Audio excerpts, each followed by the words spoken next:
하나님의 천국 복음은 죄, 질병, 그리고 억압이 결코 그 마지막 단어는 아닙니다. 왜냐하면 왕이신 예수님 안에 용서와 치유와 자유가 있기 때문입니다. 예수님도 말씀하셨듯이 복음은 죄인들과 가난한 자에게도 도움과 희망을 주어야 합니다. 예수님도 복음 전도와 사회에 대한 관심을 분리하지 않으셨기 때문입니다. 그것 또한 우리의 마음 가운데서 분리되어질 수 없는 것이 되어야만 합니다. 예수님의 대사로서 반드시 우리는 오늘날 누가 가난한 사람들이며 누가 필사적으로 복음을 요청하는가 하는 것을 질문해 봐야겠습니다.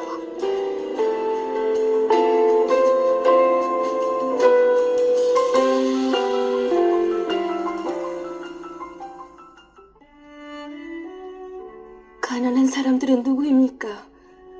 5살도 안 된 아이들을 잃은 우리 어머니들입니다. 올해도 1,400만 어린이들이 간단한 질병과 영양 부족으로 죽을 것입니다. 이 아이들 대부분은 간단하며 값싼 방법으로 생명을 구할 수 있습니다. 이 아이들 중 250만 명 아이들이 설사로 인한 탈수증으로 목숨을 잃을 것입니다.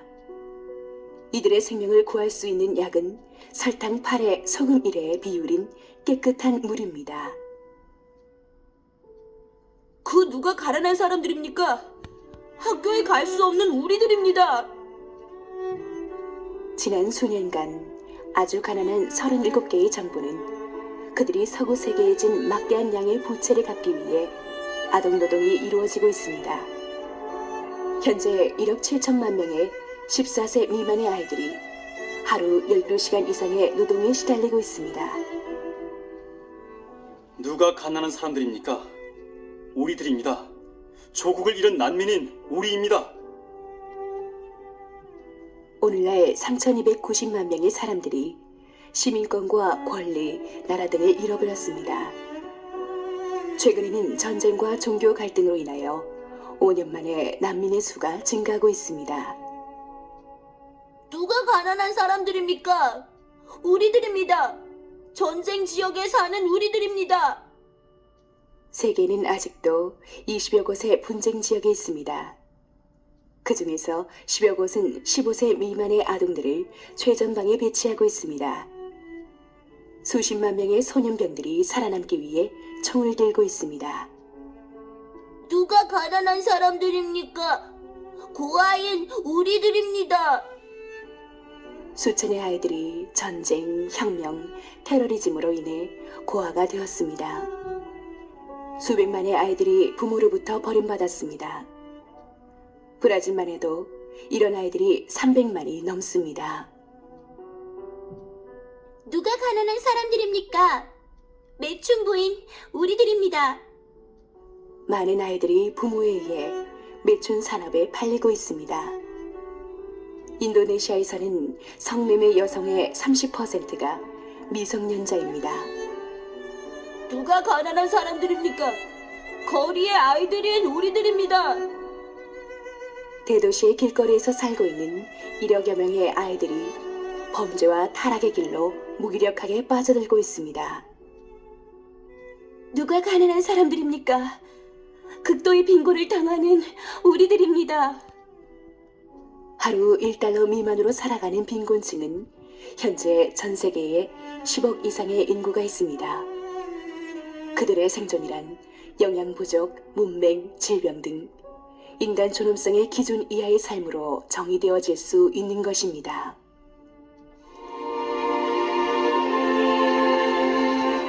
가난한 사람들은 무능력감에 눌려 있습니다. 그들에게는 자신을 보호할 힘과 그들이 사랑하는 사람들을 부양할 능력도 없습니다. 가난한 환경에 태어난 사람들에겐 가장 단순한 생존조차도 엄청난 노력을 요구합니다.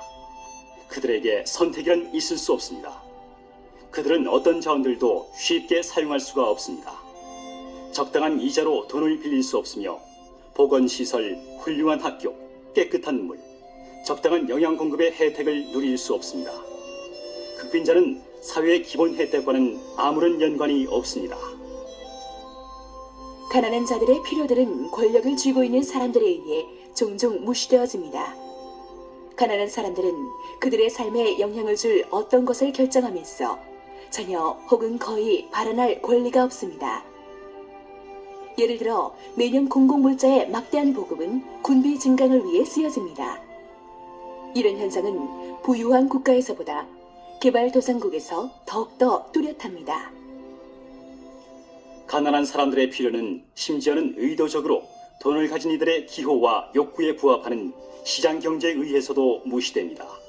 국가 부채 상환, 치솟는 인플레이션, 폭등하는 물가로 고통당하는 대부분의 사람들은 가난한 그들입니다. 왜 지구촌의 인구의 절반은 굶주리는가? 하나님은 가난과 굶주림으로 고통받는 지구촌의 이웃들을 우리에게 보여주십니다. 이들의 고통은 탐욕과 탐심으로 물든 이 땅의 죄악들을 향하여 우리 그리스도인에게 말씀하시는 하나님의 메가폰이기도 합니다. 이들이 있는 곳은 대부분 복음이 전해지지 않는 곳입니다. 하나님을 알지 못하는 영적인 어두움과 동시에 먹을 것으로 인한 육체적 고통을 받고 있는 땅입니다. 이들의 필요를 채우는 전인적인 총체적 선교가 필요합니다. 복음 전도나 육적인 필요를 어느 한쪽 사역의 강조로 그들을 온전히 섬길 수가 없는 시대에 우리는 어떠한 모습으로 그들을 섬겨야 가야겠습니까? 전인적 회복의 추구가 그들을 온전히 변화시킬 것입니다.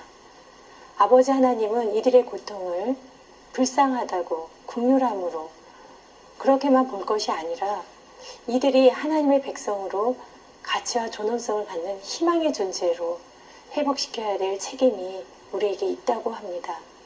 어린아이의 작은 도시락 하나로 5,000명을 먹였던 것처럼 지금 여기에 여러분의 전공, 시간, 재능을 사용하여 하나님의 백성을 위로하고 회복시키기를 하나님은 원하십니다. 하나님의 대안은 바로 여러분이며 고통받는 지구촌의 해결은 바로 하나님의 부르심을 받은 여러분입니다. 가난한 사람들이 스스로 발전해 갈 수 있도록 농경, 경제협력, 더 나은 건강, 깨끗한 물, 읽고 쓰는 능력 또는 교육을 위한 도구들과 기술들을 누가 제공할 수 있겠습니까? 누가 자신의 꿈, 편안함, 자기 자신을 부인하며 죄인들, 가난한 이들에게 도움과 희망을 전해주기 위해 예수님을 따르겠습니까? 예수님에게 가난한 자들은 그 어느 때이든 복음을 나눌 수 있는 사람들입니다. 이것은 예수님 시대부터 지금까지 남아있는 똑같은 질문입니다. 나의 형제요 자매인 이들 가장 작은 자들 중 한 사람에게 당신은 어떤 일을 행했는가? 예수님께서도 가난한 이들과 자기 자신을 동일시하셨으므로 만일 우리가 가난한 이들을 섬기지 않는다면 우리는 예수님을 섬기는 것이 아닙니다.